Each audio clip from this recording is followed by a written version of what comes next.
Good morning, students. My name is Kamini Sharma from Premchand Memorial Public School. Today I explain science subject of class 5th. The name of the chapter is Earth, Sun and Moon. In the previous video, I had already explained you about Moon. So again, I am giving you the overview of the chapter. Let's start with the content. So the topics to be covered are Earth, structure of Earth, some interesting facts, Sun, Moon, phases of Moon, eclipses, human on the Moon, satellites and at last artificial satellites.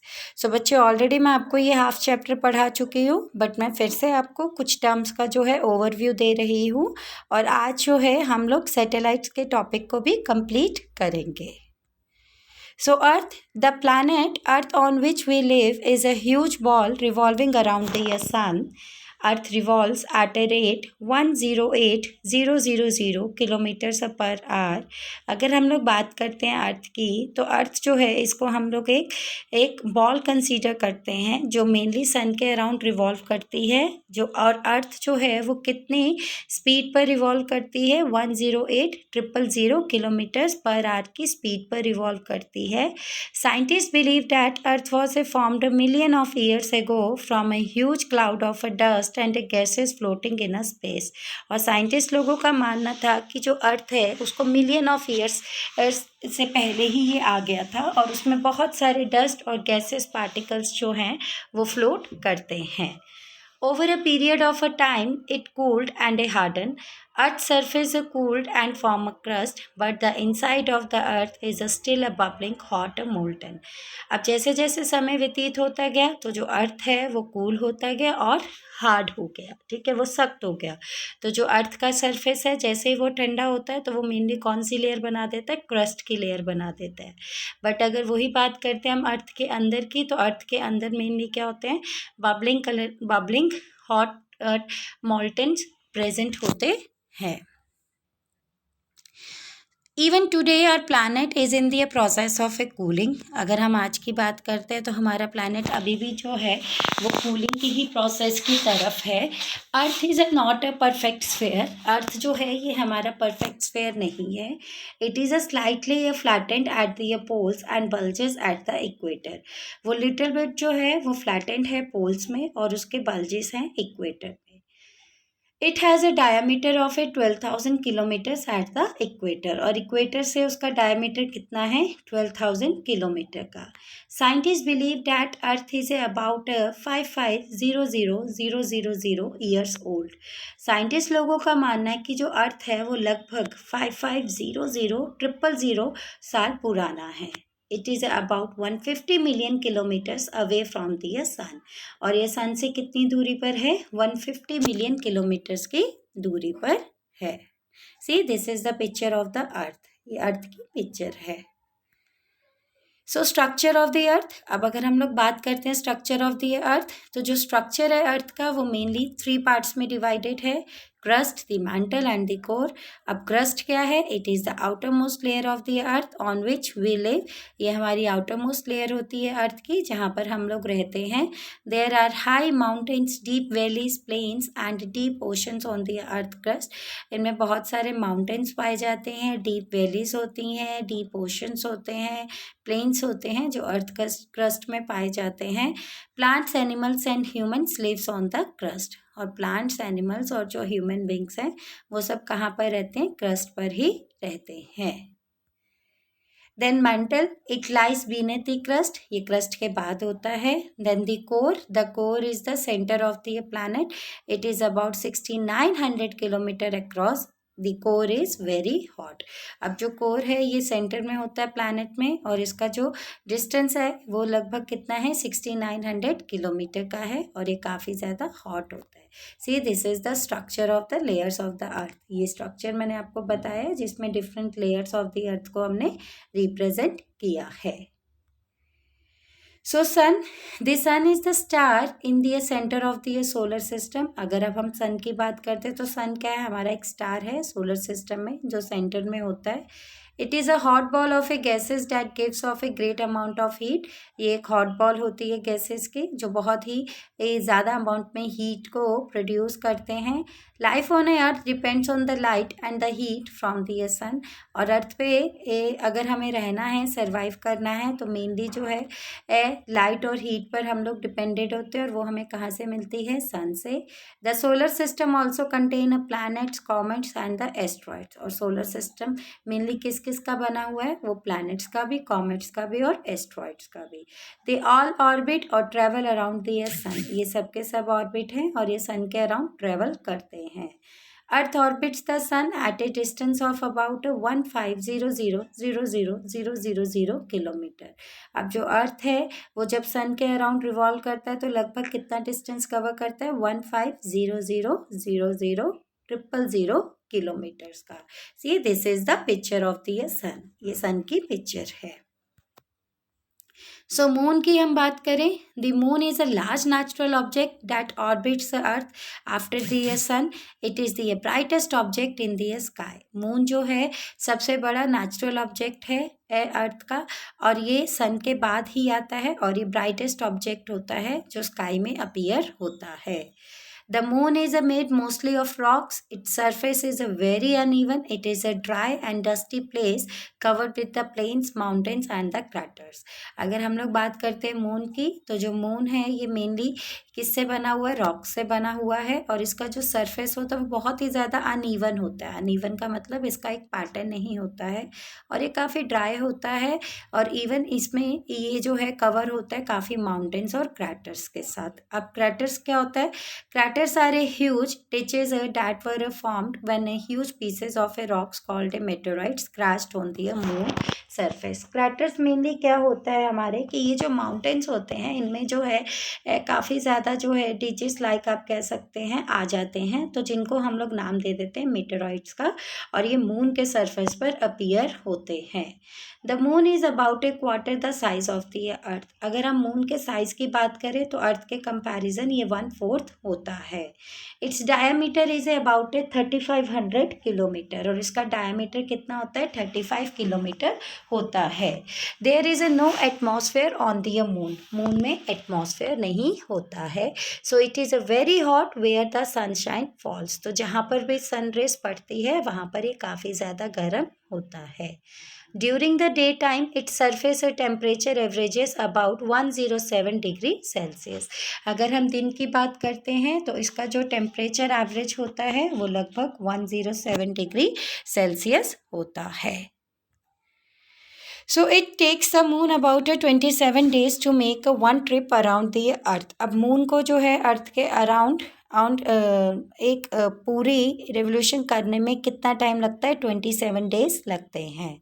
The moon also rotates about it axis. It completes one rotation in about 27 days. अब जो moon है वो लगभग अपने भी axis में rotate करता रहता है, और लगभग उसको 27 डेज लगते हैं एक पूरी रेवोल्यूशन को कंप्लीट करने में। For this reason the same side of the moon always faces the earth.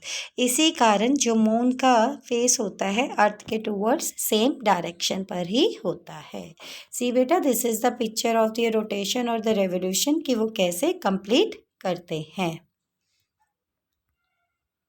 So faces of moon की अगर हम बात करें, इवन ये भी टॉपिक मैं ऑलरेडी प्रीवियस वीडियो में आपको समझा चुकी हूँ, बट मैंने फिर भी सब टॉपिक बेटा आपको थोड़े थोड़े ओवरव्यू दिए हैं ताकि आपको ये चीज़ें माइंड में रहे। सो फेसेस ऑफ मून की बात करें, when viewed from the earth the moon looks different at a different times. अगर हम लोग अर्थ से मून को देखते हैं तो जो मून है वो अलग अलग तरह का हमें दिखता है। These varying appearances of the moon are called it phases, और उसी को हम लोग नाम दे देते हैं फेसेस का, कि मून की अलग अलग शेप हमें दिखती है। Sometimes the moon looks like a full circle. कुछ समय जो होता है हमें मून जो एक पूरा सर्कल की फॉर्म में दिखाई देता है। At other time it appears as only a thin slice और a look completely a dark.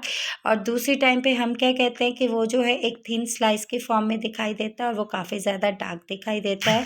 However the moon shape does not change, it just looks that way from the earth. Actually में moon के shape में changes नहीं होते, बस यही होता है वो डिस्टेंस के पॉइंट ऑफ व्यू अर्थ से जो है हमें उसकी शेप जो है वो अपीयर होती है। The moon reflects the light from the sun. अब मून जो है वो अपनी लाइट को रिफ्लेक्ट करता है, क्यों? क्योंकि because of the sun. As the moon orbits earth the sun shines on the different parts of the moon. तो जैसे जैसे जो है सन शाइन करता है तो उसकी रिफ्लेक्शन जो है मून पर पड़ती है डिफरेंट डिफरेंट पार्ट्स पर। So this causes the different parts of the illuminated moon to be visible from the earth. इस वजह से हमें जो है मून की डिफरेंट डिफरेंट शेप्स जो है दिखाई देती है। बेटा ये जैसे ये जो पिक्चर लगाई है ये मून के फेसेस ही हैं कि कैसे उसकी शेप होती है, सर्कल होता है, फिर हाफ होता है, फिर उससे कम हो जाता है। तो इस तरह से मून के डिफरेंट फेसेस जो हैं अपीयर होते हैं। So humans on the moon. So people have observed the moon since the ancient time. In the 16th century, the invention of the telescope allowed people to study the moon more closely. अगर हम लोग बात करते हैं लोगों की, हम लोगों ने तो जो मून का था, मून के बारे में तो काफ़ी पुराने समय से पता चल गया था। 16th सेंचुरी की अगर हम बात करें तो तब टेलीस्कोप जो है वो इन्वेंट किया गया था, जिससे प्रॉपर स्टडी की गई थी मून के बारे में। On 21 July 1969, the American spacecraft Apollo 2 landed on the moon. It was a historical day for the mankind. Neil Armstrong was the first man to step on the moon, followed by the Edwin Aldrin. अगर हम लोग 21 जुलाई 1969 की बात करें तो जो American space craft Apollo था वो लैंडेड हुआ था मून पे, और मेनली जो नील आर्मस्ट्रॉन्ग है ये फर्स्ट मैन थे जो सबसे पहले कहाँ गए थे? मून पे। Mike Collins remained and in the spacecraft that orbited the. और माइक कॉलिंस भी जो थे वो स्पेसक्राफ्ट पे ही थे, और उन्होंने भी एग्जैक्टली मून के ऑर्बिट से रिलेटेड सारी स्टडी की थी। They collected samples of rocks and dust to study more about the moon.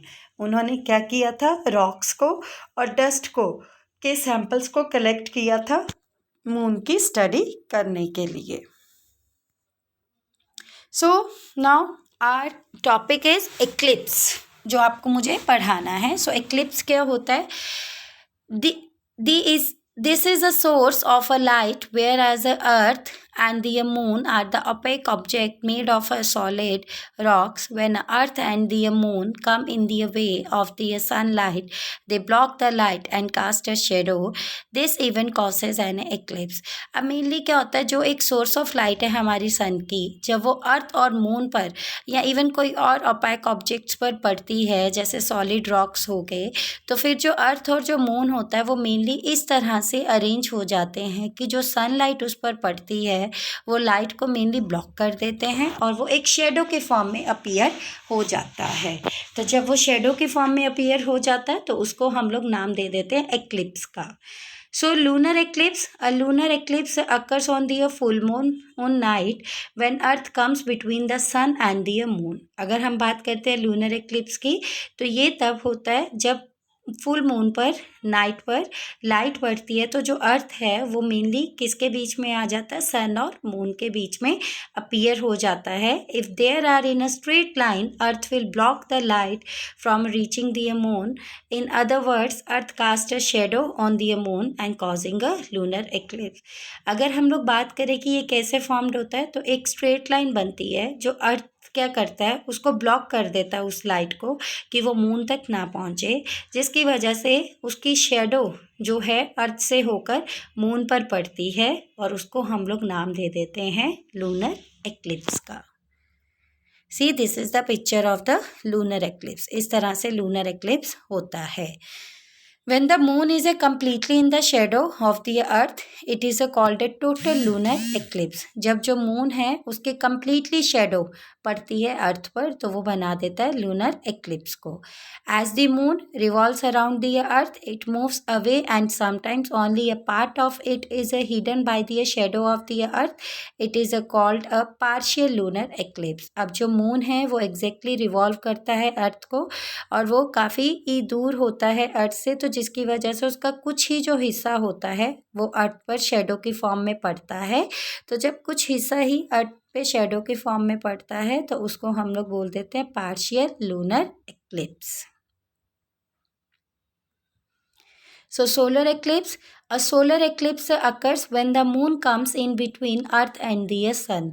अब अगर हम बात करें सोलर एक्लिप्स की तो ये कब बनता है, जब मून जो है वो किसके बीच में आ जाता है, अर्थ और सन के बीच में। If there are in a straight line the moon will block out the sunlight from reaching the earth. In other words, अब इसमें भी मेनली क्या होता है कि वो जब लाइट पड़ती है स्ट्रेट लाइन के फॉर्म में तो जो मून है उसको ब्लॉक कर देता है ताकि वो जो है अर्थ तक ना पहुंच सके। अगर हम दूसरे शब्दों में बोले, the moon cast a shadow on the earth and causing a solar eclipse. तो जो मून है वो मेनली क्या करता है, अपनी शेडो को बताता है अर्थ की तरफ, जिसकी वजह से सोलर एक्लिप्स जो है वो फॉर्म हो जाता है। If the sun is a completely hidden it is called a total solar eclipse. अगर जो सन है वो पूरी तरह से छिप जाए तो उसको हम लोग नाम दे देते हैं सोलर एक्लिप्स का। If the sun is only partially hidden, but अगर सन जो है, सन का सिर्फ कुछ ही हिस्सा छिप रहा है तो उसको हम लोग बोल देते हैं it is called partial solar eclipse. तो उसको हम लोग पार्शियल सोलर एक्लिप्स कह देते हैं। सी this is the picture of the solar eclipse. इस तरह से ये सोलर एक्लिप्स जो है जनरेट होता है। Now, next topic, satellites. A satellite is a small object that revolves around a larger object in a space. Satellites can be a natural or a artificial. अगर हम बात करते हैं सैटेलाइट की तो ये हमारे छोटे छोटे ऑब्जेक्ट्स होते हैं जो मेनली स्पेस के अराउंड रिवॉल्व करते हैं। अब सैटेलाइट्स जो है वो दो तरह की होती है, एक होती है नेचुरल और एक होती है artificial. So natural satellites, all the planets in the solar system except Mercury and Venus have a natural satellites. जितने भी प्लैनेट्स हैं हमारे सोलर सिस्टम में, सिर्फ मरकरी और वीनस को छोड़कर सबके सब में क्या है, नेचुरल सैटेलाइट्स प्रेजेंट है। The moon is a earth natural satellite. अब जो मून है ये अर्थ की नेचुरल सैटेलाइट है। Artificial satellite, artificial satellites are man made. Artificial satellites क्या होती है, मैन मेड सैटेलाइट्स होती है। They are sent into a space to the glacier information. और ये मेनली जो है मैन द्वारा ही सेंड की जाती है स्पेस में ताकि जो है ग्लेशियर के इंफॉर्मेशन मिल सके। Artificial satellites are designed for various purposes such as weather monitoring and forecasting, telecommunication, scientific research and space exploration. अगर हम लोग बात करते हैं आर्टिफिशियल सैटेलाइट्स की तो जो आर्टिफिशियल सैटेलाइट्स है उसको बहुत ही सारे डिफरेंट वे से जो है डिज़ाइन किया गया है, जैसे वेदर को मॉनिटर करने के लिए, फोरकास्ट करने के लिए, टेलीकम्युनिकेशन के पर्पस के लिए और साइंटिफिक रिसर्च करने के लिए और इवन स्पेस एक्सप्लोरेशन भी करने के लिए हम लोग आर्टिफिशियल सैटेलाइट्स को यूज़ करते हैं। Weather satellite, these are used for a forecasting a weather. अगर हम लोग वेदर सैटेलाइट की बात करें तो ये मेनली जो है वेदर को ही फोरकास्ट करने के लिए यूज़ की जाती है। They take a pictures of the ocean currents and movements of the clouds. इसमें मेनली क्या होता है, ओशन की करंट मूवमेंट कैसे है, क्लाउड्स की कैसे मूवमेंट है, उसकी पिक्चर्स ली जाती है। दी meteorological department studies them and forecast weather, and it also warns people about the floods, storms, cyclones, forest fires and moving glaciers. अब ये जो होता है वेदर फोरकास्टिंग के बारे में भी जो स्टडी करते हैं उनका एक पर्टिकुलर डिपार्टमेंट होता है जिसको हम लोग मेट्रोलॉजिकल डिपार्टमेंट कहते हैं, जो एग्जैक्ट वेदर को फोरकास्ट करते हैं और उसकी डिटेल में स्टडी करते हैं ताकि इन फ्यूचर जैसे फ्लड, स्टॉर्म या साइक्लोन्स जैसे कुछ भी डिज़ास्टर्स अगर आने होते हैं तो ये पहले ही थोड़ा सा लोगों को अवेयर कर देते हैं, जस्ट इनको एक आइडिया हो जाता है। So communication satellites provide services such as a television, broadcasting, mobile phone, communication, internet services and navigation. अब ये जो हम लोग डेली लाइफ में जो हम लोग आजकल इंटरनेट यूज़ कर रहे हैं या टीवी देखते हैं तो इसमें जो सैटेलाइट्स यूज़ की जाती है उन सैटेलाइट्स को हम लोग कहते हैं communication satellites. Scientific satellites, these are used for conducting a scientific research and the space exploration to expand our understanding of the universe. अब साइंटिफिक सैटेलाइट्स की बात करें तो ये मेनली जो है साइंटिफिक रिसर्च के पॉइंट ऑफ व्यू यूज़ की जाती है और मेनली जो स्पेस का कंसेप्ट है कि स्पेस में क्या क्या चीज़ें प्रेजेंट होती है ऑल ओवर यूनिवर्स में, उसको भी एक्सपांड किया जाता है with the help of satellites, वो डिटेल में बताया जाता है। Aryabhata was the India's first satellite launched in 1975। Aryabhata जो है सबसे पहले फर्स्ट सैटेलाइट है जो लॉन्च की गई थी इंडिया में 1975 में। Since then India has launched a number of other satellites that include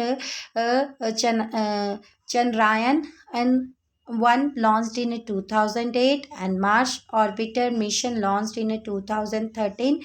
तो बेटा ये ना अलग अलग सैटेलाइट्स जो है वो लॉन्च की गई थी अलग अलग ईयर्स में, जैसे 2013 में मार्स ऑर्बिटर मिशन जो थी वो लॉन्च की गई थी।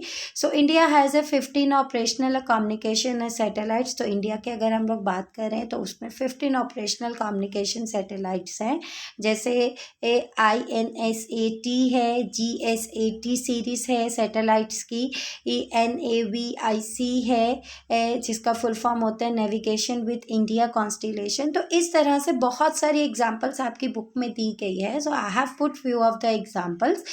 Please students read the examples properly from your book. तो इस तरह से ये जो सैटेलाइट्स थी, बहुत तरह की सैटेलाइट्स जो थी हमारी लॉन्च की गई थी और उनके अलग अलग नाम थे और अलग अलग पर्पस के लिए उनको किया गया था। तो मैंने जस्ट कुछ ही सैटेलाइट्स को यहाँ पर मेंशन किया है, otherwise topic I have covered the whole topic but I have put only few of the examples. So please read it from your book कि एग्जैक्ट और कौन कौन सी एग्जाम्पल्स हैं। So this is the complete explanation of your chapter. If you have any queries, students, please send it on a WhatsApp group. Thank you. Have a nice day.